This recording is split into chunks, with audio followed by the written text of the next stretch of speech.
1,000,000 Men and Me by Kelly Starling Lyons, illustrated by Peter Ambush.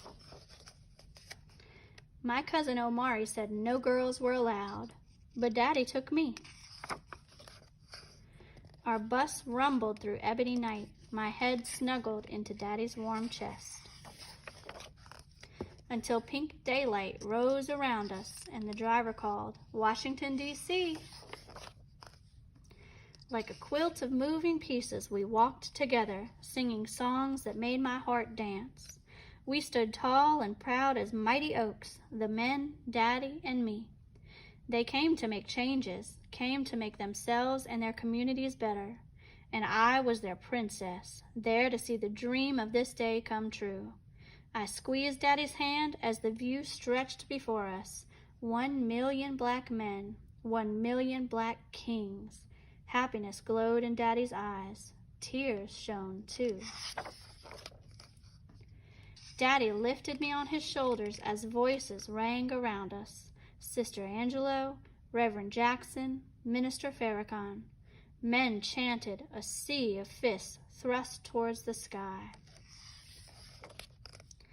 I looked at the faces, wrinkled and smooth, at skin a rainbow of chocolate, graham cracker brown, and cream. Daddy said they were doctors, garbage men, students, homeless people, and retirees. They came to the march to pray and take responsibility. Everywhere I looked, fathers and sons, friends and strangers, clasped hands in unity. Their faces were filled with pride, their hearts swelled with hope. I held my head a little higher. Daddy said they missed school and work to join in purpose and peace. Drums thumped. I felt the magic, and I held my head a little higher. Someone called for the men to give, and they answered. Dollars for a new future flowed overhead, a river of green. Daddy put me down, and my heart pounded as I listened to the sounds of the men all around, to the slap of hands saying hello, to the boom of laughter.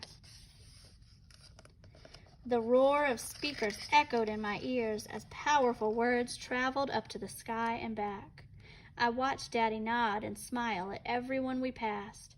I asked if he knew them. He said no, didn't have to. They were his brothers, here and always. I saw signs bright with bold letters. I am a man, I am 1 in 1,000,000. I saw a long pool that sparkled in the sunshine like glass. Daddy said it was made for thinking and wishing. I looked at the men, united and strong. I clenched my eyes as tightly as I could. "What did you wish for, Naya?" Daddy asked when I opened them. But I knew if I told him my wish might not come true, so I just smiled, and he understood.